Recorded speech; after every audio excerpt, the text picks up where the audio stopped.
Welcome back to Grim Ghouls. Grab your favorite drink, get comfy, and settle in, because it's time for another episode of Grim Ghouls, where we dive into the cases that continue to haunt history. If you're new here, welcome to our little haunted corner of the internet. We cover true crime, unsolved mysteries, infamous killers, disappearances, and the stories that leave more questions than answers. I'm Madison. And I'm Jasmine. Before we begin, this episode contains discussions of child abduction, death, crime, and historical events that may be upsetting to some listeners. Please listen with care and take breaks if you need to.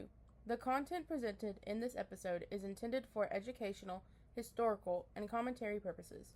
All information has been compiled from publicly available sources, including court documents, historical records, news reports, books, documentaries, and other publicly accessible materials at this time. This episode is not intended to defame, accuse, or misrepresent any individual, organization, or entity. Today's case is one that shocked not only America, but the entire world. It involved one of the most famous families of the time, a mysterious ransom note, a nationwide investigation, and a crime so devastating that it became known as the crime of the century. Even more than 90 years later, people still debate what really happened, whether justice was truly served, and whether every piece of this mystery has ever been uncovered. So dim the lights, lock your doors, and let's step into the haunting story of the Lindbergh Kidnapping.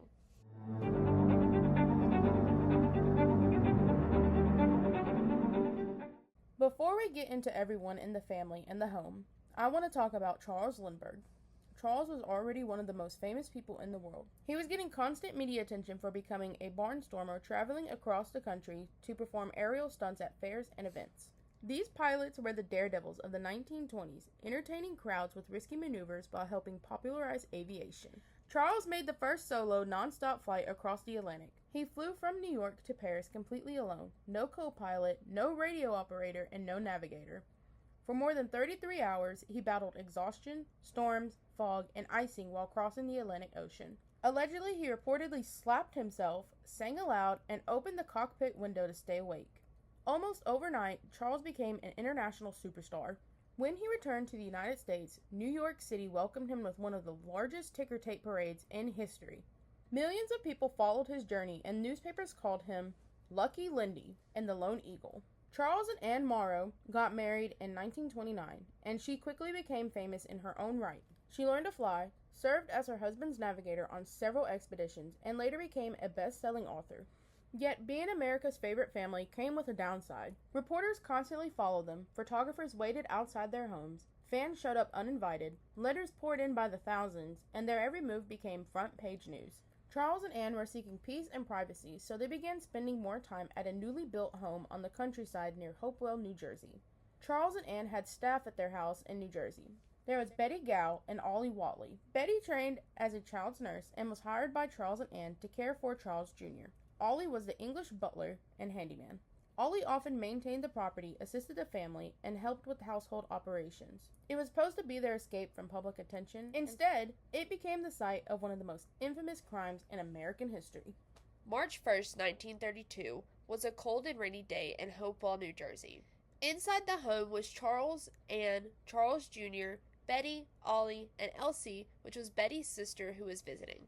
At around 9 p.m., Charles allegedly heard a loud cracking sound outside.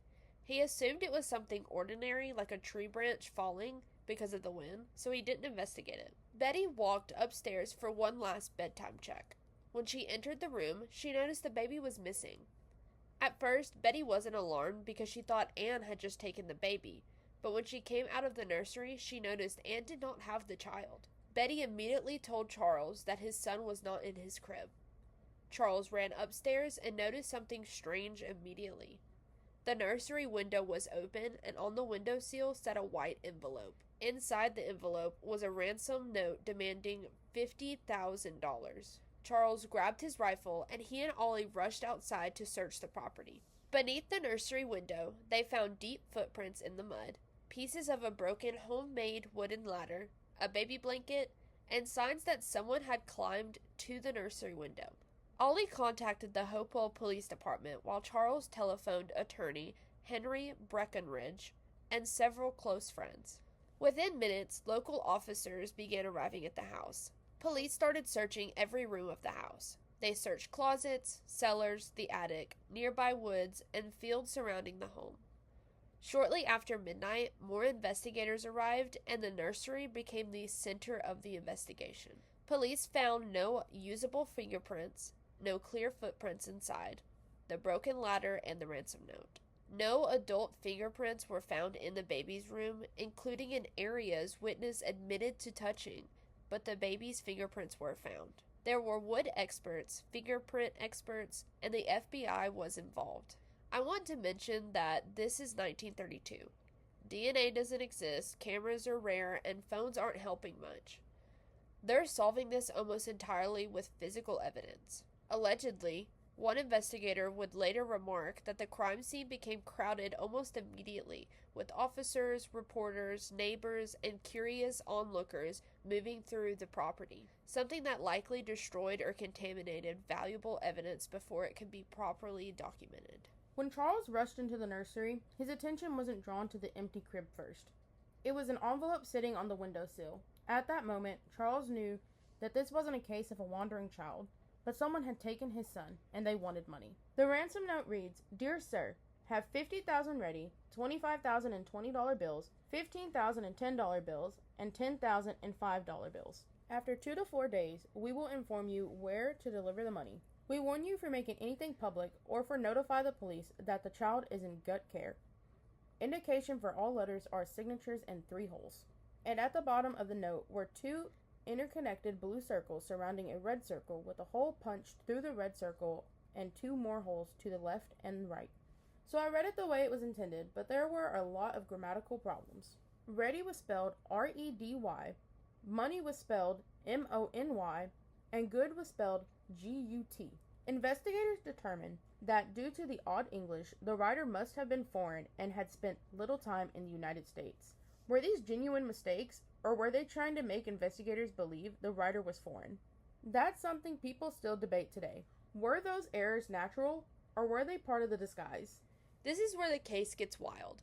As news of the kidnapping spread, what had started as a desperate search for one little boy quickly turned into a national obsession.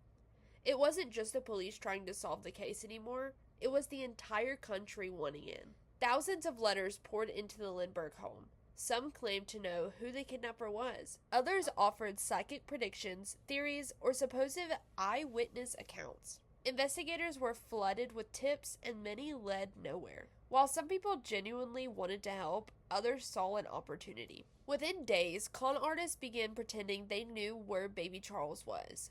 One of the most infamous was a man named Gaston B. Means. Gaston was already well known as a con artist with a long history of fraud. He convinced wealthy Evelyn Walsh McLean that he had connections to the kidnappers. He claimed that weeks before the kidnapping, someone had approached him about participating in a big kidnapping, and now he insisted he could get the baby back. Evelyn desperately wanted to help. Believing Gaston, she handed over $100,000, which doubled the original ransom demand. But there was one problem. He never had any connection to the kidnappers. He simply took the money. When the child never came home and Gaston refused to return the money, Evelyn went to the police. He was eventually convicted of fraud and sentenced to prison. As strange as the case already was, it's about to get even stranger. Several well-known organized crime figures publicly offered to help recover the baby. Capone was serving time in prison when he reportedly offered his assistance. In exchange, he hoped authorities might consider granting him special treatment or legal favors. Whether these offers were genuine attempts to help, public stunts, or efforts to improve their public image is still debated. None of them ultimately led investigators any closer to finding Charles Jr. Meanwhile, newspapers couldn't print updates fast enough. Extra editions were hitting the streets, radio stations interrupted programming, and people crowded around newsstands waiting for the latest developments. This wasn't just America's biggest story, it was becoming one of the biggest criminal investigations the world had ever watched. Investigators chased thousands of leads. People called in saying they'd seen the child, and others claimed they knew the kidnappers. Some even sent fake ransom notes hoping to collect reward money. Every new tip had to be investigated. and every dead end pulled detectives away from legitimate evidence. The kidnapping had become much more than a police investigation. It had become a media circus, and in the middle of all that chaos, one unlikely person would step forward with an offer that no one expected. A retired schoolteacher from the Bronx named John Condon. John Condon was a 72-year-old retired schoolteacher from the Bronx. Locally, he was well known and respected. He had no law enforcement experience, no military background, and no connection to the Lindbergh family. So why would he become one of the most important people in this case? Well, on March 8th, just 1 week after the kidnapping, John wrote an open letter to a Bronx newspaper. In it, he offered to contribute $1,000 of his own money if the kidnappers would safely return baby Charles. He also volunteered to act as a middleman between the kidnappers and the Lindbergh family. It was a bold move, and no one expected anything to come from it. Then something unbelievable happened. A few days later, John received a letter. The writer claimed to be one of the kidnappers. The letter thanked him for his offer, and even more importantly, accepted him as the official intermediary. In other words, the kidnappers had chosen John to negotiate on their behalf. When Charles learned about the letter, he had a decision to make. Should he trust a stranger with the life of his son? After examining the letter and comparing it to previous ransom notes, investigators believed it was genuine. John would now become the family's representative. The kidnappers instructed John to place a classified advertisement in the New York American newspaper. It was only 4 words, and it read, "Money is ready, Jafsey." Jafsey was John's nickname for the kidnappers. It looked completely ordinary to anyone reading the newspaper, but to the kidnappers, it was proof that John was following their instructions. Not long after the advertisement appeared, John received new instructions. He was to meet one of the kidnappers, and what makes it creepier is the location. He was to meet the kidnapper at Woodland Cemetery in the Bronx, at night and alone. There, hidden in the darkness, he met a man who identified himself as John. I want to give you guys a heads up that when I say Condon, I am referring to the retired teacher from now on, so you don't get confused by who I am talking about. Condon later described him as having a foreign accent and never got a clear look at the man's face because he stayed hidden in the shadows throughout the conversation. John claimed he was a part of a gang consisting of 3 men and 2 women. He told Condon the baby was alive and was being cared for aboard a boat. When Condon questioned him, asking how he could be sure the child was still alive, John promised proof. He said that the kidnappers would soon send something that only the real kidnappers could possess. On March 16th, that proof finally arrived. Condon received a package in the mail. Inside was one of Charles's sleeping suits. When Betty examined it, she immediately recognized it. To Charles and Anne, this was heartbreaking, but it also meant something else. They believed, at least for that moment, their son was still alive. By the beginning of April 1932, nearly a month had passed since baby Charles disappeared. The kidnappers had made their demands. Condon had met with the mysterious man known as John, and after receiving the sleeping suit in the mail, they had only one choice left: pay the ransom. Authorities weren't willing to hand over $50,000 without at least trying to leave a trail. The ransom money was carefully prepared, and the case was placed inside a specially made wooden box with the hopes that the unique container might one day be recognized. But investigators had another idea. They recorded the serial number of every single bill.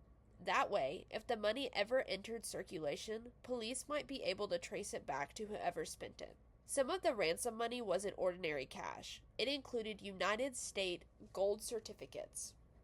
At the time, the government was preparing to remove those certificates from circulation. Investigators believed that anyone trying to spend them would attract attention, making them easier to trace. It was one of the smartest decisions investigators made during the entire case, because years later, those serial numbers would become one of the biggest breaks in the investigation.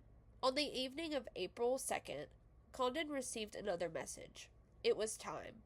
An unknown taxi driver handed Condon instructions, directing him to another meeting with the man known as John, and once again, he went alone.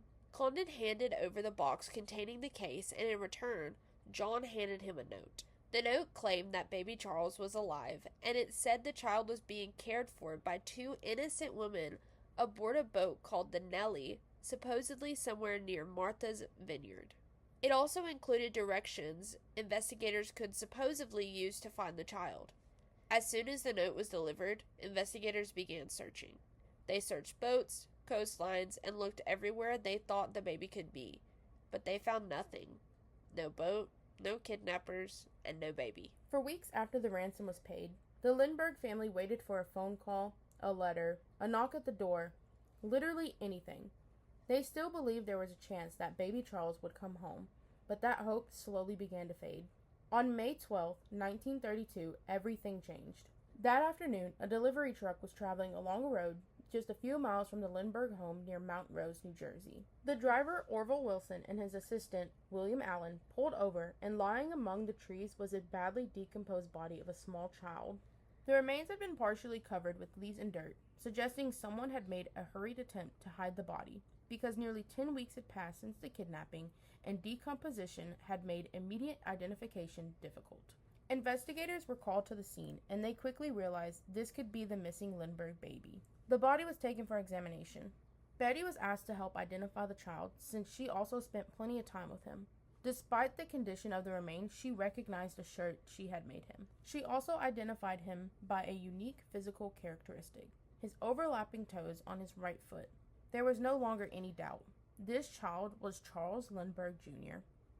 The medical examiner determined that Charles Jr. had suffered a severe fracture to the skull. Most investigators concluded that the injury was the cause of death.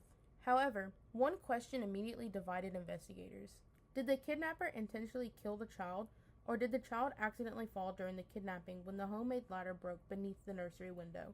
To this day, that question remains one of the most debated aspects of the case. Based on the condition of the remains and the medical evidence available at the time, investigators believe Charles had likely died on or very shortly after the night he was kidnapped. If that is true, it means ransom negotiations, the letters, the meetings, and the payment of $50,000 all happened after the child had already died. The discovery devastated Charles and Anne.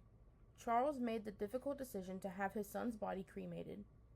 Until this point, the police had been investigating a kidnapping. Now they're investigating a murder. Their focus completely shifted. It was no longer about rescuing a missing child. It was about finding whoever had taken his life. With Charles Jr.'s body now found, investigators had officially shifted from a kidnapping investigation to a murder investigation. But despite weeks of searching, they still had no suspect, no murder weapon, and a few solid leads. Detectives began looking closer at the people who had been around the Lindbergh family. One of the first names on the list was someone we already know, Betty Gow, the Scottish nurse who had cared for little Charles since he was born. From the beginning, Betty fully cooperated with investigators. She walked detectives through everything she had done on the night of March 1st. She was the last known person to see Charles alive inside the house. The police had no choice but to question her thoroughly. She was investigated not because they had evidence against her, but because investigators were trying to eliminate every possibility. They wanted to know if anyone knew the family's routines. Could someone inside have helped the kidnappers? Did anyone accidentally reveal information about the nursery or the child's schedule? As detectives continued digging into Betty's background, they found nothing connecting her to the kidnapping. Her timeline remained consistent, and there was no evidence she had communicated with the kidnappers. Another top suspect was a young British maid named Violet Sharp. Violet worked for Anne's parents, the Morrow family. Because of her job, she was familiar with the Lindbergh family and their routines. During questioning, investigators believe she gave conflicting statements about where she had been on the night of the kidnapping. Those inconsistencies immediately caught the police's attention. Over the next several weeks, detectives questioned Violet multiple times, and each interview became more intense. Investigators believe she might know more than she was saying. Whether she was hiding something or simply overwhelmed by the pressure has been debated for decades. On June 10, 1932, just before she was scheduled to be questioned for a fourth time, Violet Sharp died by suicide after swallowing silver polish containing cyanide.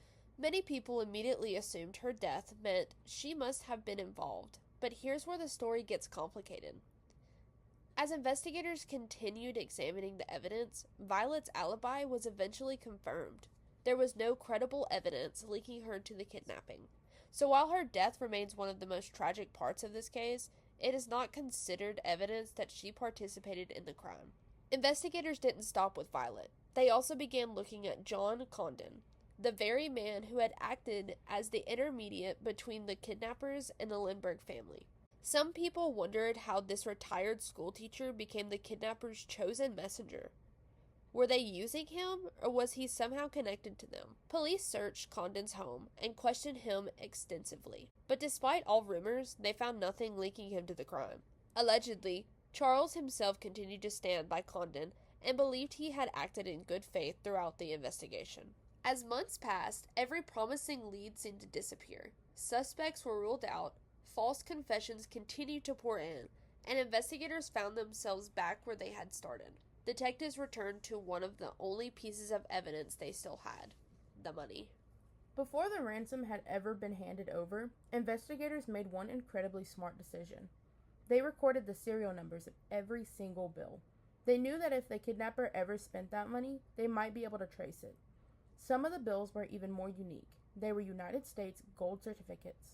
At the time, the federal government was preparing to remove the gold certificates from circulation. Anyone trying to spend one would almost certainly attract attention, and investigators hoped that one day someone would notice. Investigators waited 2 years hoping something would come up. In 1933, just before gold certificates were officially withdrawn, a man walked into a Manhattan bank hoping to exchange nearly $3,000 in gold certificates. At first, nothing seemed unusual until they checked the serial numbers and the bank realized they were part of the Lindbergh ransom.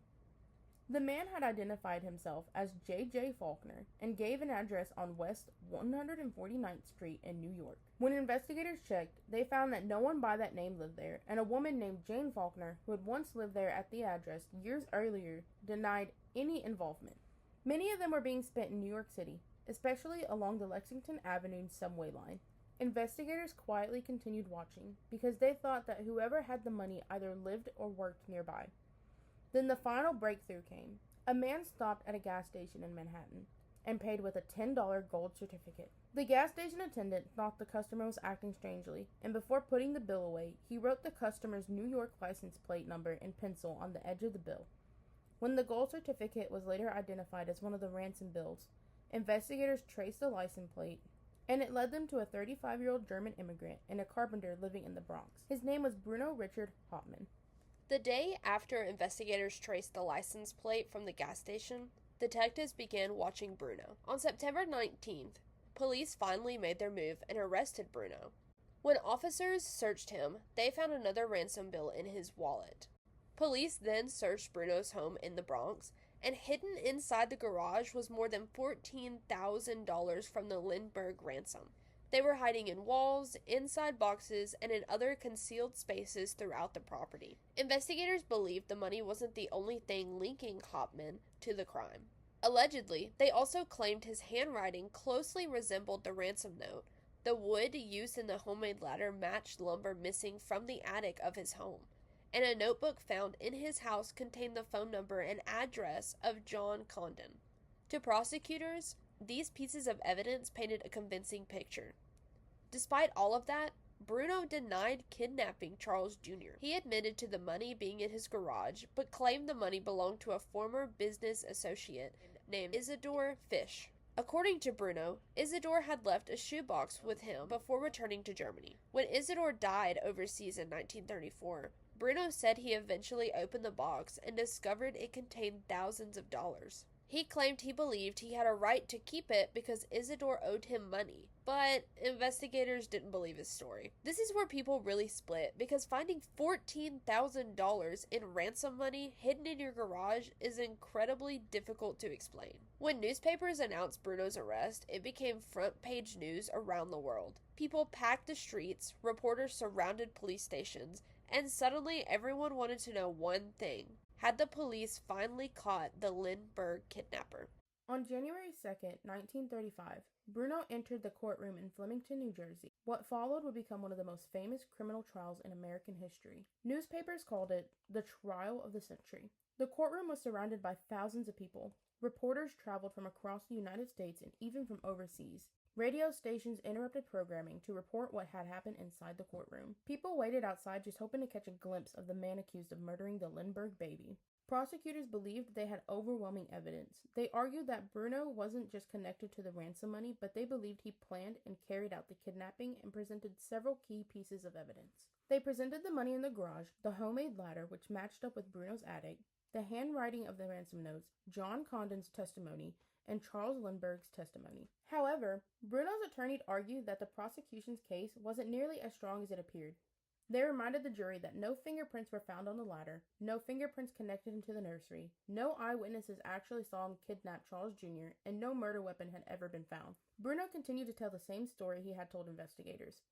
The ransom money wasn't his, but his former business associates, and after he died, he admitted to opening the box and spending some of the money, but denied knowing it was ever from the Lindbergh ransom. Prosecutors challenged nearly every part of Bruno's story. They pointed out inconsistencies, questioned why someone would hide the money throughout their garage if they believe it had been obtained illegally, and also argued that there was no evidence supporting Bruno's explanation. After weeks of testimonies, the jury began deliberating and was gone for about 11 hours. Then finally, on February 13th, 1935, they returned with a verdict of guilty. Bruno was convicted of first-degree murder and was sentenced to death. Even after the verdict, Bruno never confessed. He continued insisting he was innocent and even rejected offers to plead guilty in exchange for a lighter sentence. To the very end, he stated he had nothing to do with the kidnapping or murder of Charles Lindbergh Jr. For most people, the guilty verdict closed the case, but not everyone agreed.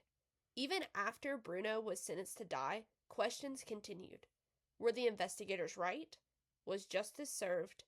Or had one of America's biggest criminal cases left behind mysteries that would never truly be answered? While the criminal case was over, the kidnapping changed America forever. Just a few months after Charles Jr.'s abduction, Congress passed what became known as the Federal Kidnapping Act, more commonly called the Lindbergh Law. It made kidnapping across state lines a federal crime. It also gave the federal government, especially the FBI, a much larger role in kidnapping investigations. Many historians point out to this law as one of the biggest legal changes to come out of the case. Even today, nearly a century later, people still debate this case. Some believe the evidence against Bruno was overwhelming. Others aren't so sure. They question the reliability of the handwriting analysis and wonder whether eyewitnesses' identifications were influenced by the intense publicity. They wonder if Bruno acted alone or if other people were involved. And with that, that's the story of the Lindbergh kidnapping. Now we want to hear what you think. Was justice served? Or do you believe there are still unanswered questions? Let us know down in the comments. If you enjoyed today's episode, don't forget to like this video, subscribe to Grim Ghouls, and turn on those notifications so you never miss a new case. You can also follow us on TikTok, Instagram, Facebook, and wherever you get your podcasts. We post behind-the-scenes moments, case updates, bloopers, and sneak peeks of upcoming episodes. If there's a case you want us to cover, leave it in the comments as well. We found some of our favorite episode ideas come from your recommendations. Thank you so much for hanging out with us today. As always, stay curious, stay spooky, and remember, not every mystery stays buried. So, if someone told me to meet them in a cemetery at midnight... Absolutely not. I'm calling you. I'm not answering. Well, I guess it's a Madison adventure. Coming soon to Grim Ghouls. Bye, ghouls!